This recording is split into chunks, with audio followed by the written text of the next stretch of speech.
When you really look into the AIPAC sound bites, you realize most of them make no f***ing sense at all.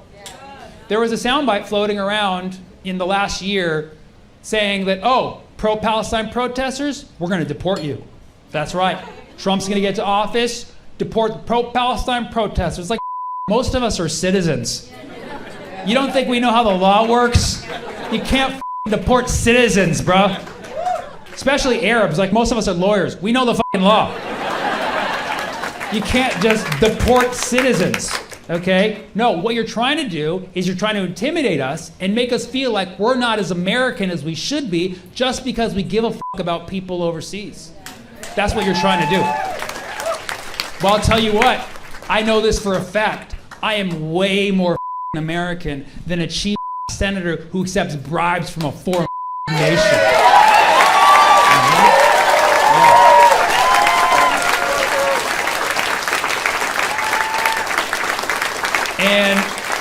And while we're on that note, I'd like to give a shout out to my sponsors, Russia, China, North Korea. Thank you so much. Thank you for the sweet checks. We appreciate you. Iran, we see you. Iran, we appreciate the donation of the drone shipment. We appreciate the drones. We appreciate the drone shipment. It's stationed over Jersey right now. We're about to put it into action. We appreciate you. No, really the sound bites, they make no sense. Calling the college encampments, calling the pro-Palestine protests anti-Semitic. Get the fuck out of here. Get the fuck out of here. We're not taking that shit anymore. No. Do a little bit of light Googling, and you will see that Palestinians are Semitic. You didn't think we'd figure that shit out eventually? If you're going to use words against us, make sure we don't have access to internet, okay? We can't look it up. It's a very quick Google search. Palestinians are Semitic. If you are pro-Palestine, you are pro-Semitic. End of fucking discussion. End of fucking discussion. If you need to explain to people, it's very simple. Semitic means Semitic people. Semitic people are people who speak Semitic languages. The three main Semitic languages are Hebrew, Arabic, and Aramaic. So unless you know Jesus Christ directly, you've been to one of his parties in southern Lebanon, okay? Unless you know Jesus, the Semitics that you know are the Arabs and Jews in your life, okay? Yes. Check in on your Semitic friends. We're not doing too good right now. Give us a call before we become the next Saddam out there, okay? All right? Call your Semitic friends, okay? But the term Semitic is a racist term. It was coined in Germany, so you can already see where the problem started, okay? The term Semitic was coined by a German linguist so he could differentiate people of Middle Eastern origin with people of Aryan origin. It was a racist word from the start. And the term was popularized by Nazis. The term Semitic and the term anti-Semitic was popularized by Nazis. The only reason the term anti-Semitic still exists is because Nazis self-identified as anti-Semitic to make their hate sound more professional. And so it's because of Nazis that we still have that term. I'll tell you what, I will not have Nazi memorabilia wielded against me, especially when it makes no f***ing sense. Okay? Do you know how many years I just let the mind happen of calling a Semitic person anti-Semitic? Do you know what that fucking did to me? It's like, you're gonna call a Semitic person anti-Semitic. It's like, what do I just equal to zero? Is it like matter plus antimatter? It's like calling a tomato anti-fruit. It's like, I'm fruit too, okay? Just because they put me in the salads doesn't mean I'm not down with the watermelons. You know what I'm saying? Okay? So no, I reject that term. If you want to talk about individual cases of hate and condemn hate equally, let's fucking do that. But that's not what's happening here. You have these sound bites that are designed to confuse people, and you look at them, they don't make any sense. Another refined sound bite they pass around is anti-Zionism is anti-Semitism. Okay? This one is mathematically invalid. It's a very quick proof. Okay? And keep in mind, I'm one of the most respectful people you'll ever meet, respectfully. Okay? I don't even call myself anti-Zionist because most people don't even know what the fuck that means. Most people have no fucking clue. Most people in this world have no fucking clue what Zionism means. I guarantee there's people in this room have no fucking clue what Zionism means. Even Zionists don't know what Zionism means. Really, ask most people who identify as Zionists. They say, why are you a Zionist? What does it mean? Most of them will say, well, it just means I believe the Jews should have a homeland and should be safe. Well, that sounds awesome. Nobody's arguing with that in theory, but that's not what it is in practice. Ask Palestinians on the ground who receive Zionism. To them, Zionism means getting evicted from your home, watching your home get bulldozed, watching your family get locked up or killed, watching your whole entire community get bombed on a daily basis. So clearly they're going to see Zionism as something different than you. And then meanwhile, you got Jamaicans out there like Zion, Zion. So nobody knows what the Zionism means. It's a meaningless term. Okay, but if we're going to go by the first definition, that it just means the Jews should have a homeland, then I'm the biggest Zionist out there. I'm Zionist number one. Don't record this. I am Zionist number one. I am the CEO of Zionism. If it's just about a Jewish homeland, okay? Because Florida is a beautiful state. And I will fight. I will fight to make it yours. It's a beautiful place. Yes, there's hurricanes. We'll build an Iron Dome. We'll figure something out. We'll figure something out. Okay? I'm all about Jewish safety, okay? But the moment you say things like anti-Zionism is anti-Semitism, you're saying undefined word is equal to word that people don't know the meaning of, okay? You can't just do that. What you're trying to do is you're trying to say that if anybody questions Zionism, if anybody questions Israel, it makes them anti-Jewish. Here's the problem with that logic. It's that most of Zionists in this world, and I mean like 90% of Zionists in this world, are not even Jewish. 90% of Zionists in this world are Christian evangelicals. Yeehaw! Yeehaw! Hallelujah! Yeah. Yes. And it doesn't matter what your race, your religion, your background is. If you know about the evangelicals, you got to admit, those crazy, okay? They are some of the craziest on this planet. If you don't know about the evangelicals, let me tell you about these little angels, okay? The evangelicals, bless their heart, okay? They are Zionists. They are pro-Israel. Why? Is it for Jewish safety? No. Is it for human rights? No. No. The evangelicals specifically want Israel to be locked into place in the Holy Land and be big and strong as ever, specifically to fulfill a biblical prophecy in the Scripture so that Jesus can come back sooner, bring Judgment Day, and do what? Rain eternal fire on all of us. What the f***? What the actual f***? What the evangelical f*** is that? Who put these people in charge of anything? I would not let them drive my Uber. You understand me? But yet they have so much power in our government. They have a lot of power in our society. They have this massive, insane plan. Because it doesn't matter if you're Muslim, Jewish, or regular Christian. They think you're going to die on Judgment Day. They think you're all going to burn and they're going to be spared for some reason. I don't know what the f*** they're smoking, okay? But it's weird. They think everyone else is going to die, and that includes Israelis.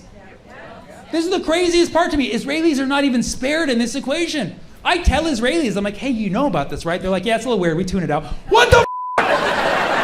How do you know about this too? I'm offended for you.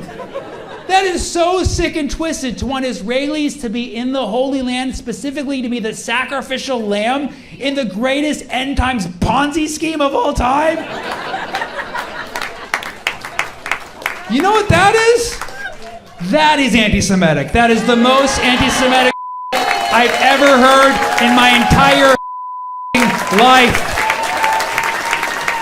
And it's real anti-Semitism because it affects Arabs and Jews equally.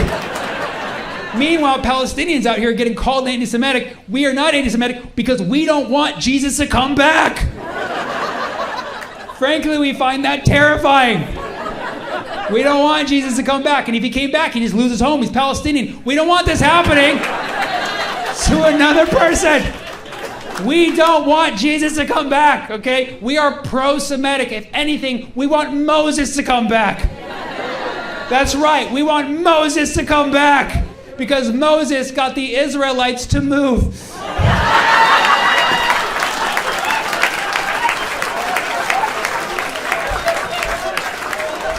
Can we just get Moses to the West Bank like right now? Part the Atlantic Ocean, create a nice safe path back to Jersey, you know?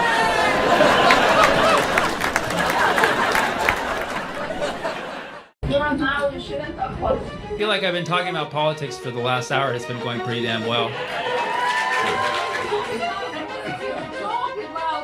I'm not leaving Maui. Do you understand me?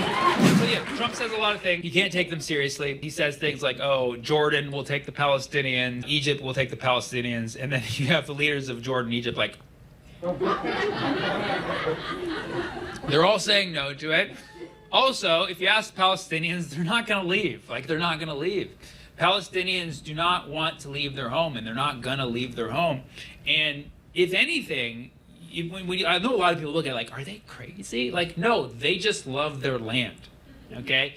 A lot of people in America don't get that they love their land so much that they will not leave. Maui is a beautiful place, but one meteor hits in Wailea, you guys are moving to another island. You know it, okay?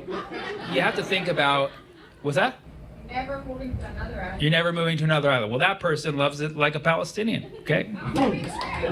You're from Israel? Oh, wow, what a coincidence. Wait a second.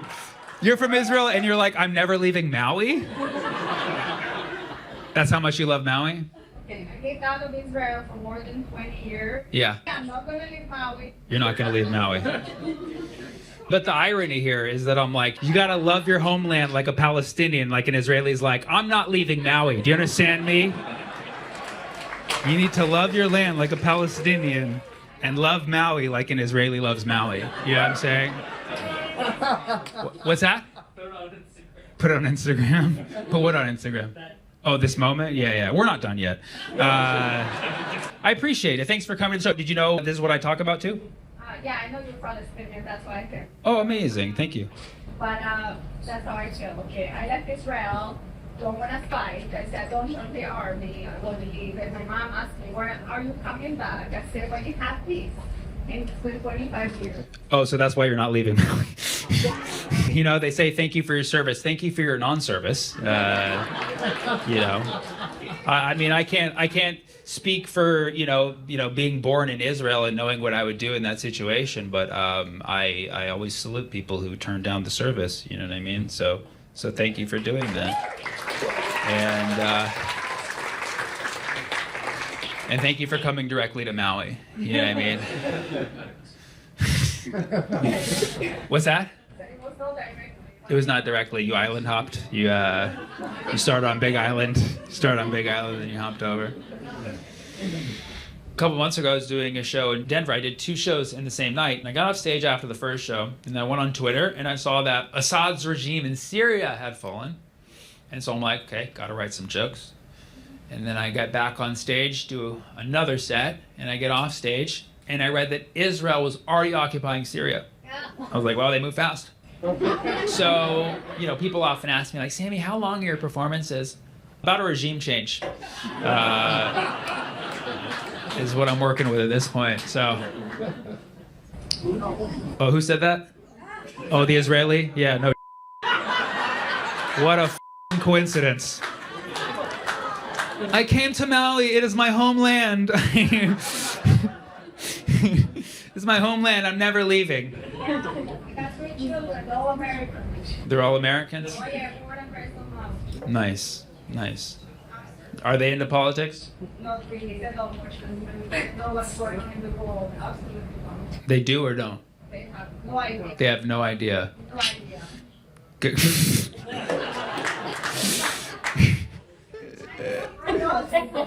What? You said your dog does watch the news?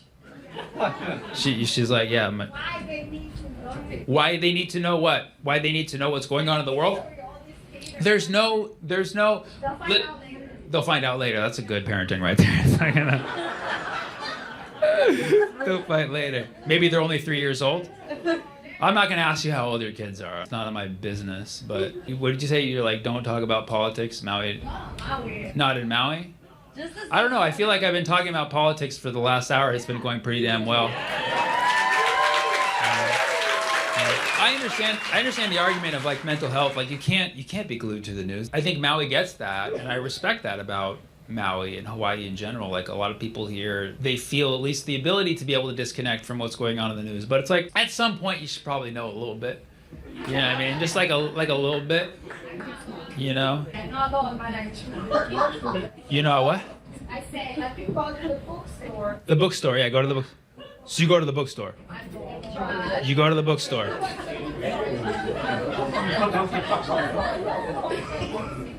You've really colonized this show, haven't you?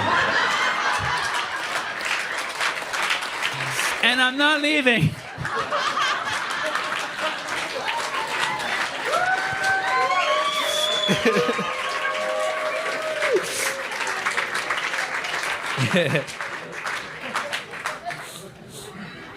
Don't talk about politics, joke about politics. What's that? Don't talk about politics, joke. Joke about politics. I like that. That should be your new city slogan. Don't talk politic, joke politic. Don't talk politic, joke politic. I like it. That's why I deliver news in punchlines. I like it. It's funny. I was up here, I was like, Trump, Elon, RFK, he looks like he got shot in the head. And like, ah! And then I'm like, Israel is occupying. Don't talk about politics!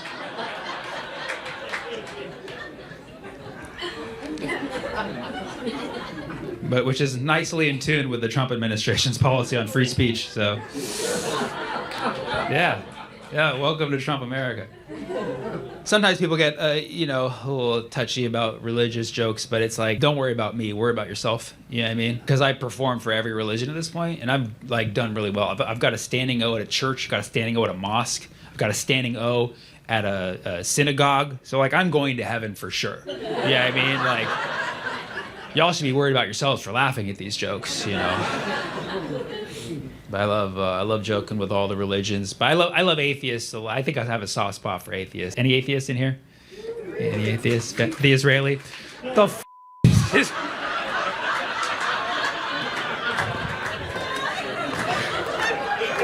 Of course.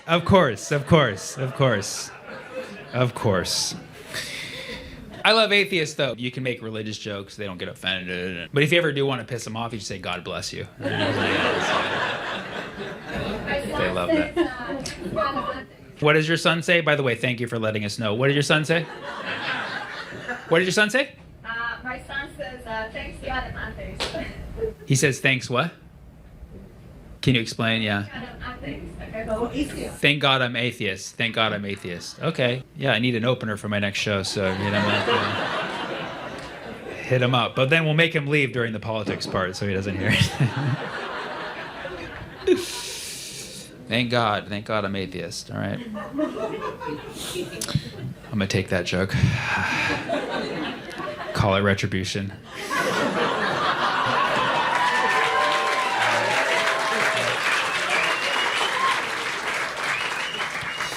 Are you a relationship therapist? Yeah. No, I'm just from Morocco. You're just from Morocco. Okay, that makes sense. Yeah. Is there anything that you'd like me to talk about? Anything? Kendrick? And what did you say over there? Super Bowl. So basically Kendrick. Yeah. Kendrick. Yeah, I mean, so first of all, I didn't watch Super Bowl, okay? I rarely watch that shit. I mean, I'll watch, like, the highlights, but I don't support that shit, okay? I don't give a who's playing in it, okay? I'm Philly, though. What's that? I said Philly, though. Philly? Are you a Philly fan? No, but I'm from Jersey. You're from Jersey. She's like, I'm nearby Philly. I'm like, are you a Philly fan? She's like, I'm in the adjacent state. So naturally... That's like saying, do you like the Golden State Warriors? Yeah, I live in Reno. I live in Reno, so obviously I'm a Golden State Warrior fan. That was interesting. You know, I've been a fan of Kendrick for a long time. I think he's extremely talented. I think he's one of the greatest artists of our time. I don't love that he didn't say anything about Gaza. I don't know what his reasons are for not like saying literally anything. I wish he did. But other than that, I think he's a great artist. He's a bit fixated on Drake right now. I will say it's like, like Drake, obviously Drake's mistake for like trying to do a diss track against Kendrick, like that was his own burial. I don't know what he was thinking. Like, I don't know. Canadians, stay out of the diss track game. It's not your thing. You know what I mean?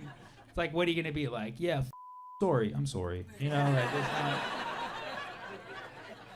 And so then Drake buries him with the song They Not Like Us. He buries him. Kendrick buries him.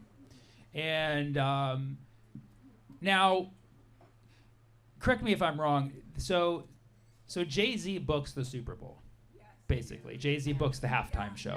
Okay, so that's who I got to reach out to next year. But I'm so close. But Jay-Z booked Kendrick because I guess Diddy wasn't available. And I'm just kidding. But so Jay-Z booked Kendrick because he could have booked Lil Wayne, right? He could have booked Lil Wayne, who would make a lot of sense in New Orleans, but he didn't because Drake signed with Wayne's label. Is that correct? Am I correct? So it was, okay. Well, I guess apparently I know less than we all know equally little. I don't know, and I don't know if this is true. Somebody told Kendrick not to do They Not Like Us, right? They told him. The Super Bowl people told him. The Super Bowl gods. Whoever's running the show. Tom Brady. Fucking Tom Brady. He was like, whatever you do, don't do They Not Like Us. And boy, he did They Not Like Us. He even wore a chain that had a line from the song in it. And it was a line that everybody sang together. I mean, this has had to be Drake's worst night of his whole life, because Drake's sitting at home like, he's going to follow the rules. Okay? I know Kendrick's, we've been a little mean-spirited, but he's going to follow the rules, and he's not going to do They Not Like Us, because I specifically requested that he does indeed They Not Like Us. And then you hear the song come on. Da-na-na-na. And he's like, oh no, they're just playing the music, right? And then Kendrick comes on, he does the whole song, and they did bleed, because there's a part where he says certified lover boy, certified pedophile, but he didn't say pedophile. He just said certified lover boy, certified, and then looked at the camera. And then it was just like so awkward. And then when he does a line in the song where he says A minor, which is it's a pun because he's talking about the chord A minor, and he's also talking about Drake being a pedophile. And he said probably A minor, and the whole crowd sang along with that line. Like literally the whole crowd. Like there was grandmas. They're like, A minor. Like everybody was in on it. It was the most unification I've seen in the United States in like 30 years. Everybody was like, we know this Canadian's a pedophile. And then there was a part, and so Kendrick had a chain that said A minor on it, right? I believe, like, wow, really like rubbed it in. And then there was a part where he looked at the camera, I believe, correct? Because I didn't actually see this part. He looked at the camera, and then he was like, Drake, I hear you like I'm young. So he really rubbed it in. So the Super Bowl was not good to Drake. Literally the whole halftime show was just to like really, really hurt Drake, which is, I'm here for it. But like, whoa, Kendrick, like are you just gonna keep doing this? Like, how far is it gonna go? But we all know that was not the main event of the Super Bowl halftime, okay? The main event of the Super Bowl halftime was the hero backup dancer who held up a combo Palestinian Sudan flag to free both Palestine and Sudan at the Super Bowl in the time when that message is needed the most. And dude, he was so on it.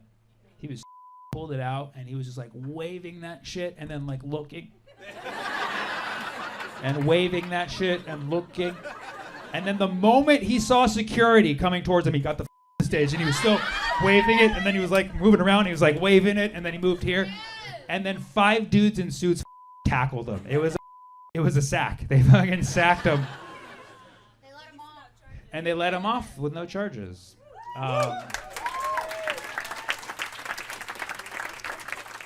And we can hope that Kendrick helped with that, okay? And if Kendrick did help with that, then I'll clock that in for his Palestine contribution. But the funny thing is that that backup dancer, if you saw, it was just chaotic. Super Bowl is always chaotic. They always have like 1,000 backup dancers, and they're not all great. You know what I mean? Like some of them are obviously really good at what they do, and some of them are just there. But like that guy like knew what he was doing. You know what I mean? He was walking around like repping the flag, and then everybody was like, and you could see that guy, and they all just like tuned him out. They didn't even know what was going on. But they tackled him, and the guy got off free. So that guy's a hero because for 30 seconds during the Super Bowl halftime, the most watched spectacle in American media every year, we saw a Palestinian and Sudanese flag saying "Free Palestine, Free Sudan." That's incredible. That's incredible. That's incredible. What song was that too, by the way? What song was playing when he did that? Was it They Not Like Us? Was it? That's how long that song is too. It's probably fucking long. That's what Kendrick did. He created a distraction, shitting on Drake. He's like, everybody, come on, A minor. And that's when the guy pulled it out. He's like, yeah. Yeah, that was fire. Is Drake a bigger perv than Belichick? Is Drake a... Oh yeah, Bill Belichick has like a really young girlfriend. He's like, what, like 70 or some shit? 80. Oh, he's 80? Yeah. Holy shit. And his girlfriend's like 24 or some shit. Yeah, that's creepy. But I'm pretty sure that Kendrick couldn't cross that line at that specific event. The good old days. All right, simpler times. What else? Polyamory. Okay. Okay, I'm with it. Make some noise if you're poly. That corner back there is hot. That corner back there is looking for trouble. Awesome, awesome. How long have you been poly for? 5 years. 5 years? Awesome, awesome. And so, what made you decide to be poly? There's the idea of like poly as identity Mhm. with queer identity. Mhm, So, mhm. yeah. So you didn't decide. You were born into it. Well, no, I mean, I've obviously heard it, because obviously, like you said, it's an identity. So some people feel like they're born poly. I feel like I am too. My girlfriend says otherwise. I tried explaining that to her. I was like, poly is identity. You don't understand is that I identify as poly. And she was like, we're in a relationship. I was like, I know, but that's a little insensitive.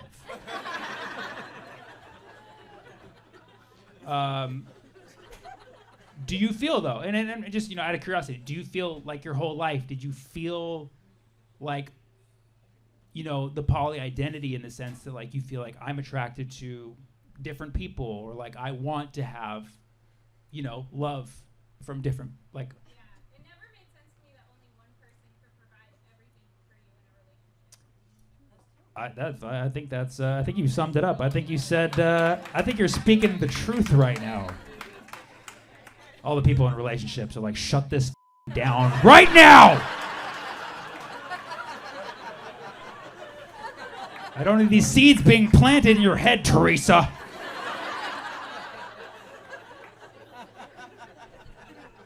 I love that. I love that. To expect one person to fully satisfy you. That's almost disrespectful. Satisfy yourself. Yeah. I like you took it in the other direction. Right? Poly's like, I can get satisfaction from multiple partners. Sky's the limit. Right? If you're in a monogamous relationship, you're like, one person only. And then you're like, how about zero? How about you just satisfy your goddamn self?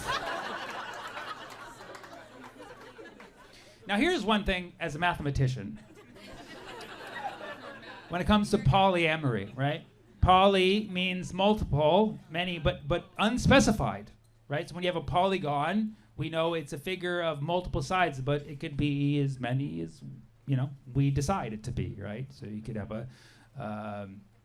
a hexagon, that's 6 sides, or an octagon, that's 8 sides, you know? So theoretically, if you're poly, could you choose your number? I'm octoamorous, right? I believe in 8 partners. I believe in 8. Balance, that's balance right there. That's balance, you know? Or like I'm hexaamorous. I'm hexaamorous. I have 6 partners, or I'm decaamorous, you know? That's a lot of satisfaction right there. We're not done with this. Polyamorous friend, would you recommend being poly to other people here in the room? 100%. 100%. Okay, but you have to be born into it, right? So it may or may not be for you. How do I know? How do I know if polyamory is for me or not? You try it. That's how you find out. Yeah. Consensually. Oh, okay. That's not as fun. I just had an assignment, you know. I was like, I'm gonna get out there, but consensually. Okay, so you're saying, so like, let's say I'm in a relationship right now. You're saying I should break it off and go. What's that? Talk to her and be like, hey, I was at a comedy show. And you know how I sometimes ask the crowd for suggestions, and polyamory came up. And I said, like, hey, as a mathematician, can you choose octamory, hexamory? And people didn't really vibe with that, so I felt like I asked a follow-up question. So I said, do you recommend it? And she was like, yeah, you should try it. And I was like, oh, that's cool. But she's like, but consensually. So here we are.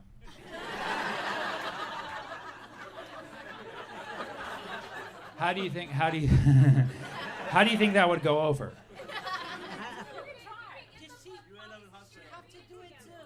Get the book. There's a book. What's it called? Polysecure by Jessica who? Fern.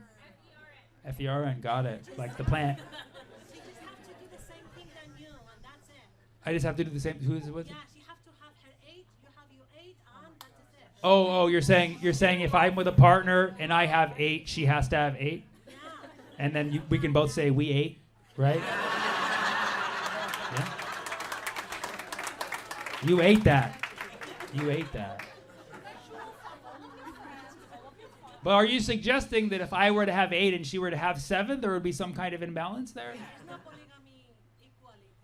No You said polygamy. You just said polygamy. We ain't talking about that, okay? We ain't going that far. We're talking about polyamory, okay? Anybody here into polygamy? Make some noise. Okay. So San Fran is not quite on that yet, okay? We're progressive with limits. Okay, we're all about the amore, not the gamey. You know what I mean? But you're saying that if I did it with a partner, it would have to be completely even, because if there was one little imbalance, it would just start with even number. start with an even number. Oh wow, I didn't expect that was the angle that you were pursuing. She's like, the problem is not that she would have 7. The problem is that you both need to have even numbers. Okay, got it. So if I have 8 and she has 0, because 0... No, if I have 8, she has 2. Let's be fair. She has 2.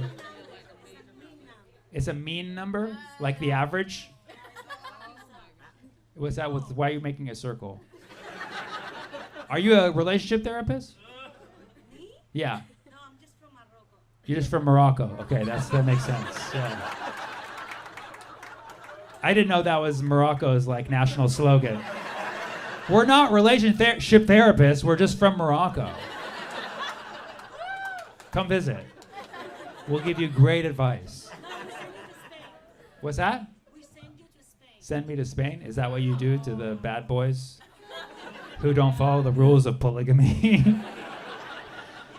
She's like, if you have 8 partners and she has 7, we send you to Spain.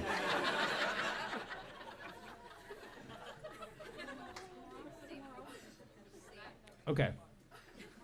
Last question. And then there's a group of poly friends in here. We have a poly gang. What's that?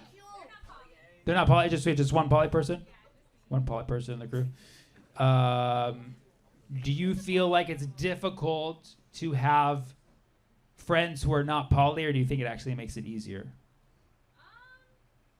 Depends on the person. Depends on the person. This is my family, actually. Oh, you're with your family. So they're clearly very accepting. Right. Because they Older generation. not the old. No, are you like pointing to someone right now? She's like, not the older generation, but the younger side of my family. They're super cool. What? Poly's nothing because it's just fun, right? Oh, that's awesome. And are you family? Yeah. Awesome. But They're saying that because I'm also kinky. well, the crowd wasn't sure how to take that. Okay. Yeah, you guys, you guys are a cool family. You know, you are beyond accepting. You're open. You're very open. You know, I would be like, that's how family, like a normal family should be. Like, Polly's nothing to accept. Like, right. It should be absolutely nothing. But then you're like, it's like they're cool with it because I'm kinky. Like, well, you guys are on another level that most families probably aren't, But I respect that. Your family is accepting of your polyamory because you're kinky. That's really cool. That's because that's a real thing. That's a real thing. Like there's parents out there who like, I don't want a poly son who's a prude. You know what I mean? So that is a thing. Was that teaching? Yeah. Isn't that ironic? Yeah, I heard you say you're like, teach me something, and then you guys are like, teaching. Yeah. And you want me to do my teaching math in Oakland bit. You want me to do a specific bit. It's funny because I'll ask these questions and people sometimes yell out things from my bits, but I don't remember my bits. And so I'll think they're like saying something personal about me. Like last night at my show, I was like, what else you guys want me to talk about? And it was a long day and I did not have a glass of water with me up here. And so you could hear my voice was like audibly dry. And so somebody was like, hydration. And I was like, wow, that was kind of mean, like it's been a long day. I am thirsty, but like you didn't need to say that, And then so I was like, no, trust me, guys, I drink water. And then the guy was like, are you sure? And I was like, whoa, this is so mean. And then yeah, I was just like really depressed after that. And then I went up, I left the show, and the guy came up to me. He was like, no, I was trying to get you to do your bit about water. I was like, how the was I supposed to know that? From you saying hydration. I'm not gonna do the water bit tonight. So there's that. You wanted me to talk about teaching, and you wanted me to teach you something, as if I haven't done enough tonight. I didn't just give you a mathematical relationship lesson. I was a teacher for 6 years. Well, I'm still a teacher. I've been a teacher for 20 years at this point. All right, make some noise. Teachers, where are my teachers at? Teachers! Oh, awesome. That's awesome. That's a lot of teachers. That's really cool. And what do you ex? Former. Well, it's like a president. Like you're still a teacher. I'll still call you teacher, professor, teacher. What would you guys teach? Biology. Oh, that's cool. Here in the city, or? And you just retired? It was just the time came to leave? No, something. You need to make more money. Okay. I thought you were gonna be like something happened. I was like, that's not gonna be good. But yeah. I mean, it's they don't pay elementary school teachers enough. They don't pay most teachers enough. But yes, you would think elementary in San Francisco, or people, a lot of people here have a decent amount of money. And they're giving you their kids for the day. You would think you'd get a decent salary, but that's f***ed up. That's sad. But I'm glad to see that you made the right choice. You don't get into teaching for the money. You don't get into teaching for the money, but you leave it for the. I'm just trying to understand. Just trying to understand the logic here, because I agree. I definitely agree. You don't get into teaching for the money, but you got to eat. You know. It's a factor. It's a factor. So did you guys leave to another profession? What do you do now? A law librarian. What's that? Law librarian. Law, labor. Law librarian. Law librarian. Law librarian. So, a legal librarian. And I don't even know what this means, but it makes sense. I can already imagine you're working with lawyers, attorneys, and Yeah, a librarian for a private law firm. okay, wow. So basically managing the law books, basically. Doing research. Doing research. Legal research. Oh, that's awesome. And that pays better A lot more. than teaching kids. Wow, that's cool. Well, good for you. Good for you. You did the right thing. You did the right thing. The lawyers need you more than those kids. Okay? Because they're willing to pay for it. They're willing to pay for it. Because apparently we pay all these taxes so that our school system can underpay teachers. And it's not right. Because you don't get into teaching for money. Okay? You get into legal librarianism for money. Okay? That's what you do. And what do you do now? I decided instead of going back to college that I would become an apprentice electrician. And that's what I did. An apprentice electrician. Yeah, And that pays more than being a teacher too. Holy shit. And no, this is no offense at all, because these are awesome jobs. But like, you hear these jobs and you're not like, oh, that person's getting paid. You know what I mean? You're not like, I'm a librarian for lawyers. You're not like, that person's rich, dude. And you don't hear like, yeah, I'm an apprentice for an electrician. You're like, dude, CEO, you know? But both of you guys are getting paid more than being public school teachers in one of the wealthiest cities in America. That's crazy, dude. Union electricians are very well paid in San Francisco. Really? And apprentices as well. Well, I was an apprentice. You were an apprentice. Oh, now you're full-blown electrician. You worked the circuit long enough. Okay, listen. I went to the public school system too. I was there. I also left teaching because it didn't pay well enough. One more teacher. Any other teacher think they teach something really cool? What do you guys teach? Fourth grade bilingual. Fourth grade bilingual. Oh, that's awesome. Here in SF also? Richmond. Richmond. Okay, cool. Very cool. That's awesome. And are you planning on doing that forever? I hope to. You hope to? That's awesome. I love that. I love teachers who don't quit. I'm just kidding. Thank you. Thank you guys so much. I love you, San Francisco. I'll see you next time, okay? Thank you. It just turned 2025, like a month ago, I think, right? We're in 2025? Just making sure. You never know. Could be AI. And it turned 2025, and as soon as 2025 started, all my friends were sending me memes and videos about how 2025 is a special number. Did any of you see these things? And it was like, I just kept getting the same one over and over. My friend called me up. She's like, Sammy, you would love this. 2025 is a crazy number. I'm like, why? She's like, because it's just crazy. I'm like, that's good. You're going to have to say more. I'm like, why is it a crazy number? She's like, because it has all these crazy mathematical properties. I'm like, it's called a number. Numbers have properties. She's like, yeah, but did you know that 2025 is a square? I'm like, yes, some numbers are squared. That's something that happens from time to time. She's like, yeah, but it's a perfect square. I'm like, that means it's a square. So, basically the same thing. I would know because I'm a square and I'm perfect. So, thank you. You're too kind. You know, and I was like, I mean, these are all cool, but like numbers have properties. I'm like, did you know that 2024 is divisible by 2? And she's like, really? I'm like, see, you're just easily informed. That's the problem. She's like, but don't you think it's cool? It's 45 squared. Like 45 squared. What does that even mean? I'm like, it means like it's 45 times 45. That's what it means. She's like, but there's got to be like some significance. I'm like, I'm not a astrologer, man. I'm a guy who likes math. She's like, but 45 squared, gotta mean something. I'm like, I don't know, maybe it's like having the 45th of something and then having it again for some reason. I can't think of anything that would possibly relate to.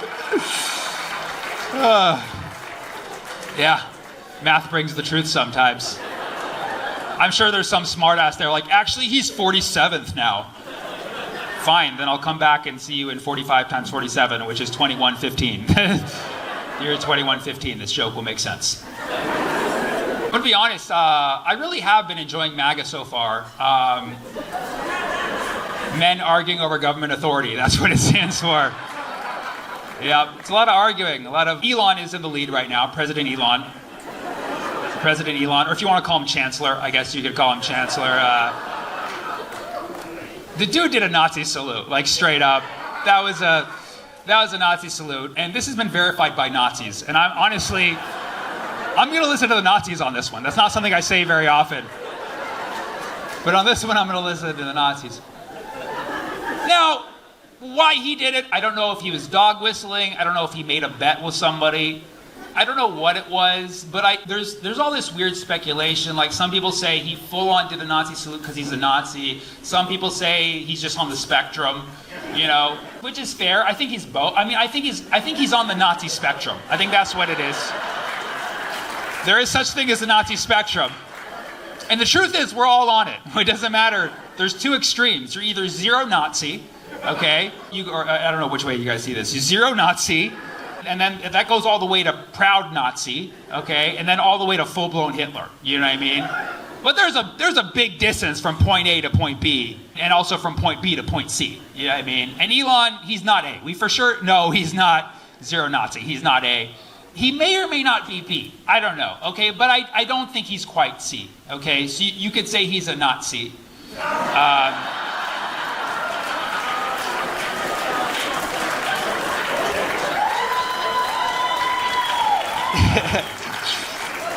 Okay. Thank you. Yeah, I don't know. But it's been interesting watching, Elon's transition into power, with Doge. Department of Gestures excused.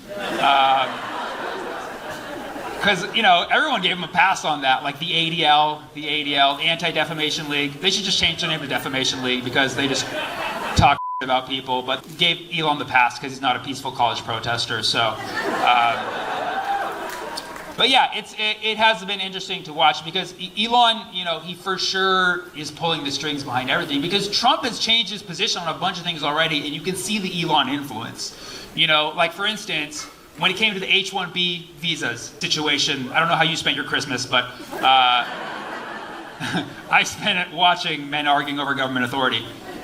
Because Trump has a lot of sound bites that are not too old that show him specifically saying he did not like H-1B visas. Like, they're like, the H-1Bs are corrupt, we're going to get rid of the system. And then all Elon does is whisper in his ear a little bit, like tweet, tweet, tweet, tweet, tweet, or XXXXXX or whatever. And then Trump changed his whole position. Like, he was like, I don't like the H1s. And it was like, suddenly he was like, oh, I love the H1s. I have a lot of H1s on my property. I got the H1N1s. I got the bird flu. I got the HVAC. I got the Preparation H. The HIV. The Triple H. All the H's. Where are all these H's coming from? They're leaving their words. They're crossing over the border. They're leaving their words. It's a huge problem.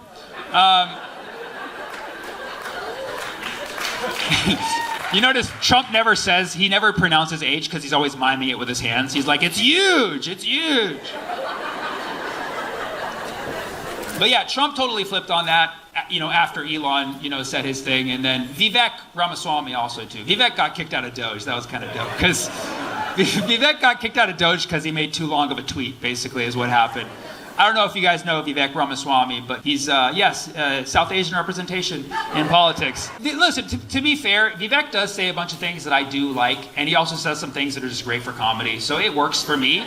I just wish that he wore sandals because he flip-flops so much. That wasn't racial, so relax, it could have been. But... So Vivek also has recent sound bites where he was like, I don't like H-1Bs, we're going to get rid of it. And then, Elon whispers in his ear, XXXXX. And then Vivek puts out like a 3-page long Twitter post on basically saying that Americans are lazy and we celebrate mediocrity, which I would have been offended as an American, but I only read half of it. Damn, this post was too long, but it was a very out of touch post. If you saw it, it was really hilarious because he opens it by saying, all right, it all comes down to the C word. Culture. Like, leave the jokes to the C words, Vivek, okay? And then he says, in our society, we celebrate the jock and not the math Olympiad, you know, which I took a little personally, you know, I'm like, come on, man, people are coming to the shows. And then he's like, it's because our kids are spending too much time just chilling at the mall. I'm like, who's chilling at the mall in 2025? This isn't the 90s anymore, bro. And then he starts making references. He's like, because we celebrate Zach and Slater from Saved by the Bell. I'm like, who's reading this? I swear to God, the best part when he's like, it's because we put too much focus on Corey from Boy Meets World. I'm like, you talking to millennials and Gen X exclusively at this point? Like, I don't think most people get that reference. Like, Gen Z for sure did not watch Boy Meets World. Gen Z has not even met World. You know what I mean? Like, and they prefer not to identify as boy. Like, Gen Z, like if Gen Z had a show, it would be They Have Not Met World. You know? But it was just this very long-winded, weird post. But the thing is, when I read the first half, I was like, I don't disagree with this because, yes, there are a lot of hardworking American people, right? Yeah. Okay. See, 3 of them, right? We have 3 of them here, right? So you know who you are if you're a hardworking American, all right? But when you compare ourselves to other really hardworking nations, we don't actually cut it. You know what I mean? Like, if you think you're hardworking as an American, make a friend in China, okay? Like, you're not hardworking, all right? Get on Red Note tonight, okay? Get on Xiaohongshu and make a friend. You guys know Red Note? You guys not on Red Note? Okay. Okay, good. See? You're making hardworking friends. Good. And make a friend in China and you'll see that they work very hard. Like, you know, if you want to talk about the C word, okay? I think it's because Americans, we too often compare ourselves to Canadians and Europeans. You know what I mean? And Europeans don't really work that hard. They're completely closed on Sundays. Like, you know, go try to order food in Europe on a Sunday. They'd be like, we're closed. You know, and you'd be like, are you religious? No, we're closed. And Canadians, bless you, but you work like quarter-day shifts and get free healthcare. You know what I mean? Like, if you have a Canadian friend, text them right now. Be like, are you working? They'll be like, sorry, no. You know what I mean? Like, Canadians don't work as much. Let's face it. Like, even the best job in Canada, even like the highest, even like if you're like the dictator of Canada, even that person's like, I don't want to do this anymore. You know what I mean? That's funny because it's Trudeau.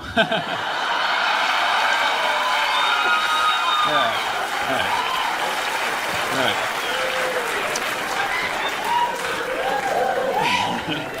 I mean, yeah, like, I guess in the United States we do have a work ethic issue. I mean, it's most exemplified in New Year's resolutions, you know? Right? Every year we make New Year's resolutions and we don't follow through. And on December 31st, everyone has a New Year's resolution. January 2nd, it's gone. You don't even remember what it was. Case in point, New Year's Day this year, January 1st, there was 2 terrorist attacks. And then after that, nothing. Like, everybody just gave up on their plans. Bad example, I'm just saying. Like, even ISIS gives up. You know what I mean? Like, yeah, I don't know if you guys remember, there were 2 terrorist attacks on January 1st, and they were both terrorist attacks. And the reason I say this is because I have consistent logic. Okay? I don't know if you know this, on January 1st, a man plowed his car into a crowd in New Orleans, killing people. And then also the same day, a man pulled up his Tesla Cybertruck to Trump Hotel in Vegas and exploded it in front of people. These are both terror attacks because a person is using their vehicle to inflict harm on other people. However, the FBI is certain that the one in New Orleans is terrorism, but they're still not sure about the Vegas one. Now, if I could pull you up a picture of the suspects, maybe you could help me figure out why there might be some flagrant reason why they would suggest that one is clearly terrorism and one is not. The Vegas guy was white. I didn't mean to, sorry, spoiler alert, the Vegas guy was white, okay? The FBI thinks it may have been mental health. So, yes, the New Orleans guy had an ISIS flag, but who doesn't nowadays? You know what I mean? Okay? Both of them used their vehicle to inflict harm. The guy in Vegas exploded his vehicle. And they're like, it must be mental health. You know what I mean? It's like, for real, like the guy in New Orleans, he had 3 divorces in the last few years. 3! You're not going to give him 1 mental health shout out? Like, I'm not defending that guy, but if you're gonna say mental health, like, apply it equally, you know what I mean? The crazy thing is both of those guys rented those cars. They were both rentals, and they were both rented from the app Turo. Yeah, so at least we know it's Turoism for sure. We can say that. So it was an act of Turo. But you know, it just sucks that people didn't call out that double standard. And the left didn't help on this one. The left did not help because they're like, well, it was a Trump hotel, it's fine. You know what I mean? It's like, no. Like, call it out. That's both terrorism. And of course, because the guy in Vegas used a Tesla Cybertruck, Elon had to say something. Now, Elon's very good at calming things down on Twitter.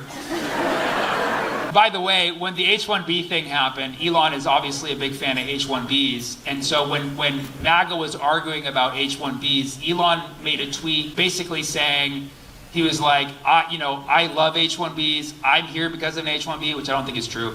But then he's like, and I use H-1Bs. So if you have a problem with this, take a big step back and f yourself in the face. This is the President of the United States talking. You understand? This is not presidential language. He told everyone to take a big step back and f themselves in the face. And at first I was like, well, that's a really hard quote you pulled out. Then I actually looked it up. It's actually a movie quote. Take a big step back and f yourself in the face is a quote from Tropic Thunder, 2008. He quoted a Ben Stiller movie.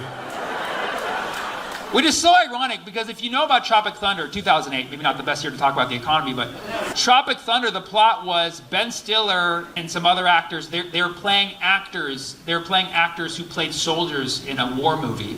And their director wants them to do a better job, so he drops them off in an actual war zone in the jungle so they get real method, And so they're surprised, obviously, and now they're suddenly submerged in a real war, but they're just actors. Which is, I find it very ironic that Elon is using that quote because he's suddenly new to politics. He's like, I make Teslas, but now I'm ruler of the world. Like, okay, fuck yourself in the face. Thanks, Elon. And so he says that.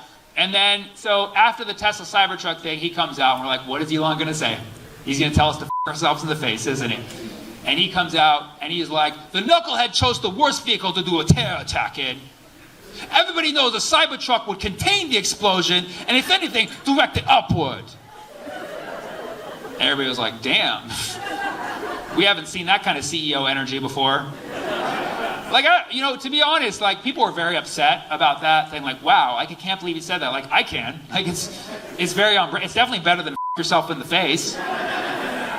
Also, like, I think that CEOs should defend their products like that. You know what I mean? But, like, we just have never seen that kind of being forthright, Like, can you imagine if after 9/11, the CEO of Boeing just came out on, like, not Twitter at the time, because I don't know, AOL chat, I guess, and just came out and was like, the 757 is the worst aircraft to fly into a building. You kidding me? It explodes on impact. What a bad idea. It's flimsy. It's flimsy. It's bad. It's going to crash. I was in one the other day. It's a bad idea. You're going to find out about this in like 20 years. Don't worry. It's a bad idea. Or like after the Boston Marathon bombing, the mayor of Boston was like, the Boston Marathon's the worst marathon to bomb. The runners don't even want to be here. Or like if after the Benghazi attacks, the then Secretary of State was like, the U.S. Embassy is the worst place to attack in Benghazi. I don't even check my emails. All right, if you don't like that one, I'll delete it. I'll put it on a different server. You'll never find it. Yeah, it's been interesting. I don't have jokes for everything just yet. Like I'm catching up on like the RFK hearings and the Tulsi Gabbard hearing. And the thing is, I watch everything with nuance. I don't like, I blanketly side with the left or the right. I don't do none of that. I like to watch with nuance and like do the mathematics. You know what I mean? Because when it comes to RFK, I do agree that America has a health problem and that Big Pharma is a big problem. But like, why is it the guy with brainworms who has to tell us that? You know what I mean? Like how bad is America that the brainworms guy is giving us a lecture on how to be healthy? You know what I mean? Because watching RFK, to be honest, it's difficult to listen to him. No slide. Obviously, he's been through a lot, but it's like if you had no idea, if you knew nothing about, if you like knew the basics about the Kennedys, you'd be like, oh, he's the one who got shot in the head. Like you would have no. What I don't get is that he's made very clear statements about how he feels about the vaccine, and he's totally backpedaling now at the hearings. It's like, dude, if you believe it, just say it. Like, we'll never have a real conversation about these things unless you just say it. You know what I mean? Like, you know, they were grilling him hard. Like, Bernie Sanders was like, did you wear the onesie? I don't know if you saw that, but like, RFK was part of a company that made onesies for kids that like were basically telling them to not trust the vaccine. You know, he's like, did you make this onesie that said Fauci lied, people died, or whatever it was? And it was just very intense. And then, but he kind of backpedaled the whole thing. So I was just like, all right, this is going nowhere. It's just like, I need people to like say definitive things so I can make good jokes. You know what I mean? So this was not a good week for that. Oh, actually, no, there was something good. Did you guys hear about the Gaza condom situation? Yeah. So a few days ago, the Trump administration put out a statement that said under Biden, $50 million of condoms were sent to Gaza. Okay, which is a wild statement to make. Okay. Now, at first glance, you're like, okay, this sounds like something Biden would have done mistakenly. You know what I mean? Like, people do have to check his work, you know what I mean? You could see that conversation with Netanyahu. Netanyahu's like, yeah, there's no, what did Netanyahu said? There's no innocent Gaza, and then Biden's like, condoms. Like, what?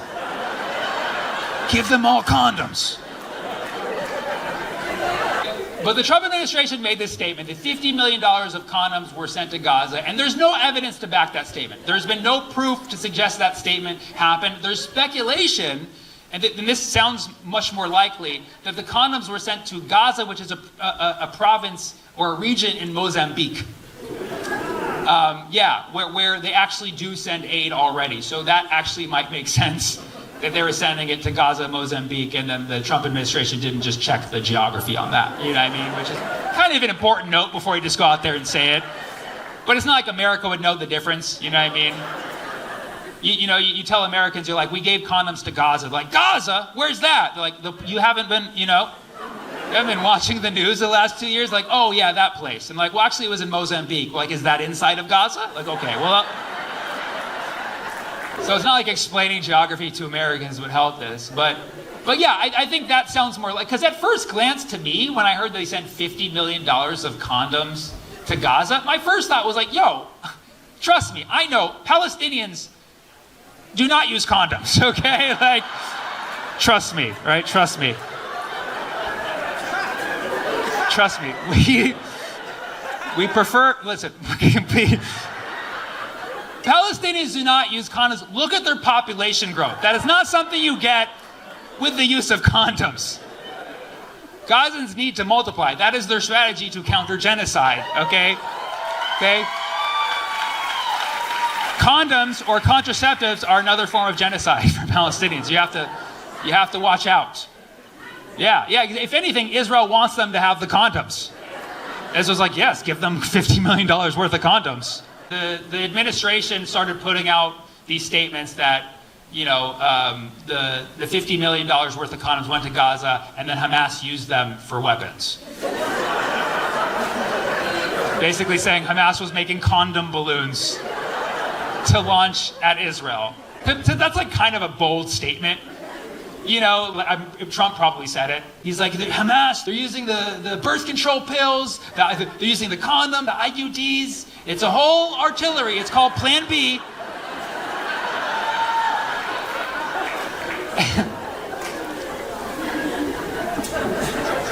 But it's like, you know what? Call me old-fashioned. I think the whole Israel-Palestine situation could be solved if the Israeli occupation just pulled out.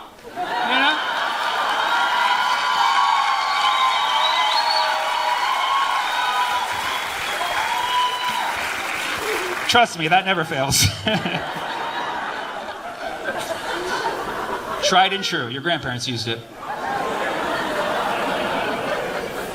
What else? Inauguration. The inauguration. Yeah, I watched it. I watched the highlights. I didn't watch the whole thing. I didn't study Melania's hat for 5 hours. Blessed dang. I mean, obviously, the Nazi salute took everybody's attention away from everything else that happened at the inauguration. It's kind of hard not to focus on that. But I think, honestly, the most interesting event of the inauguration was Mark Zuckerberg looking at Lauren Sanchez's chest. Like, that picture is never going away. Do you understand? I don't know if you saw. So Trump has 4 of the 5 richest people on stage with him at the inauguration. He's got Elon Musk, he's got Mark Zuckerberg, he's got Jeff Bezos, and the Google guy. I don't know his name. It's kind of up. I don't know his name, but I know the other guys. That's it. But do you know his name? Shut the up. So he has them on stage, and then for some reason Bezos gets to bring his +1. I guess because he has the same day shipping, and so Bezos had his side. Are they married? They're fiancés, so his side piece, and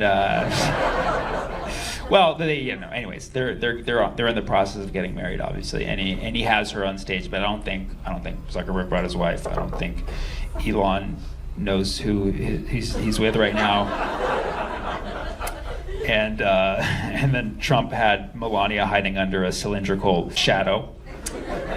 So she was, she was there, right? And she was wearing a low-cut blouse, which is a choice. And Mark Zuckerberg was standing right over, and I don't know, bless the photographer who nailed that shot, because you think Zuckerberg is a billionaire, he has to be like, okay, when I go in public, people are going to be watching me, but for some reason his metaverse glitched, and he, in a moment, he was looking at her low-cut blouse, and the photographer got it, perfect frame rate, nailed it. And that picture is not, sure, it's simple, it's just, boys will be boys, whatever. That's the baseline, Zuckerberg's got it in him, or whatever. Or, toxic masculinity, or however you want to see it. But that picture is more meaningful than that. That picture is the beginning of a divorce, okay? That picture. He's like, honey, let's go to the metaverse and sort this out. Doesn't matter how rich you are. That's, anyways. He what? Oh, he liked her pictures on Instagram too? Did you check that? Did you that's the first thing everybody did. They went on Instagram, looked at Lauren Sanchez's profile. They're like, has Zuckerberg liked her photos? He's liked previous photos of hers, or? Oh, we're so creepy right now. We're just like, dude. We're like, oh my God, Zuckerberg has a thing for Lauren Sanchez. That's her name, right? Lauren Sanchez? I don't want to be. It is? Right, you guys don't know. So, yeah, I thought that was the most, interesting moment. But obviously, Elon's got to come out and do a Nazi salute, whatever. But now, okay, listen, I don't actually think that Elon is a Nazi, okay? But everybody's just saying he's on the spectrum or whatever.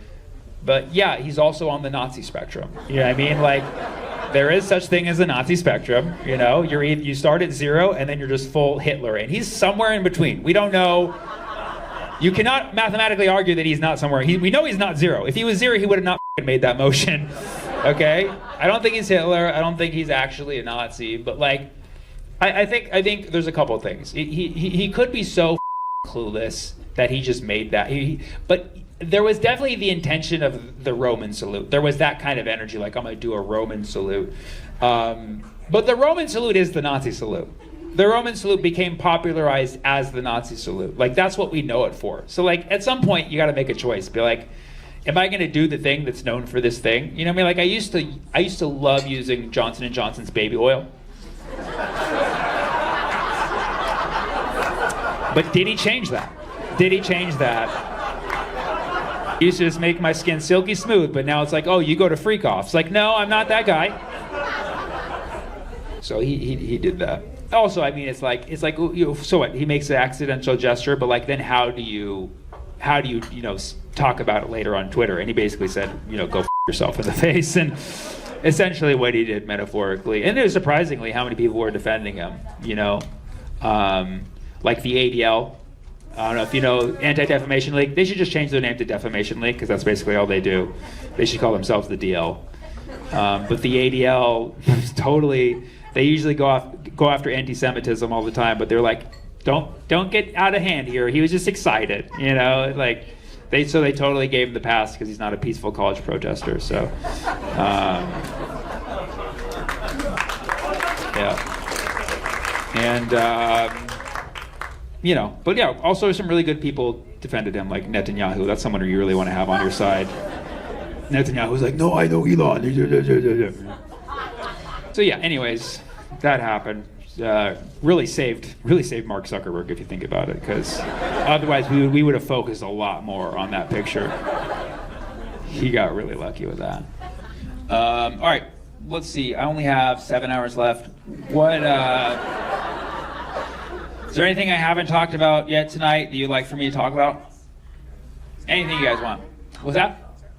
Math? More math? Yeah, you know I could do that. Come on. I wait for people to ask that question. I could do some math. Should I go into the math now, or is there anything else you want to do before I walk people? Get dirty with math. What's that? Get dirty with math. Get dirty with math? Yeah? Get dirty with math and statistics. So you guys are a nerd crowd who didn't act like nerds earlier. Such a nerd crowd that, okay, I could with that. So, math jokes, get dirty with math jokes. Get dirty with them. I mean, you know, I'm just obsessed with mathematics. I actually once dated a girl because her birthday was March 14th. Pi Day, you guys know? That's like a math man's fetish. Yeah. When I saw that birthday, I didn't give a shit that she was a communist. I went from parallel to perpendicular. You know what I mean? I went from 0 to 90 real quick. And then I found out she didn't even like math. She loved pot as much as I love math, which worked out because my birthday's 420. So it all came back around full circle. Get it? Circle? Because circumference equals pi times the d I gave her. That's for you, my friend. That's for you. Okay? That's a dirty math joke. Dirty. Thank you so much. I love you, Oxnard. You guys are.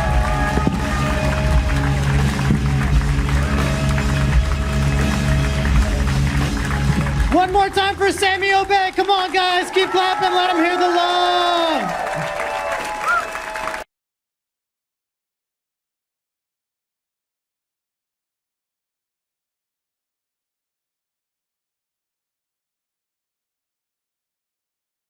Did you guys watch the Trump inauguration? Neither did I. Neither did I, but I saw the highlights. A lot more Nazi salutes than I thought there was going to be.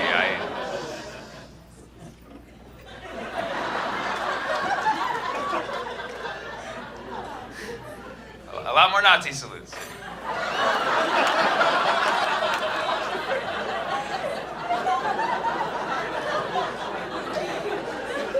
Man, I wasn't expecting that, to be honest. I thought there was going to be some other way to convey that without...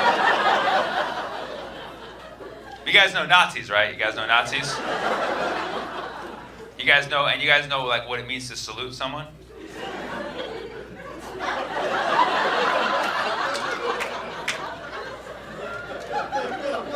So then y'all heard of the Nazi salute. Shit,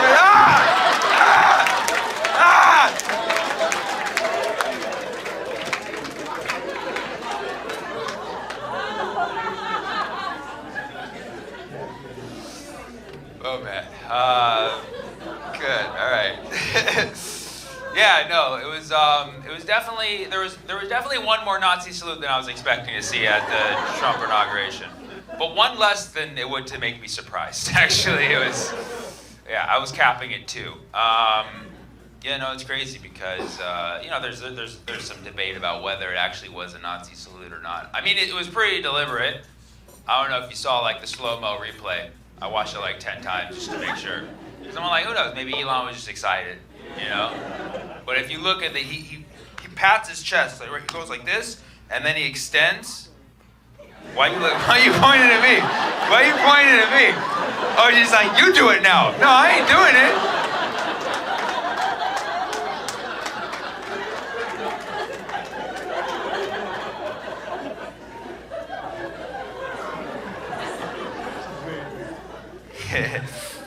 And And then you know, I thought he would maybe stop right here or just like flail his arm like that, but he went full on.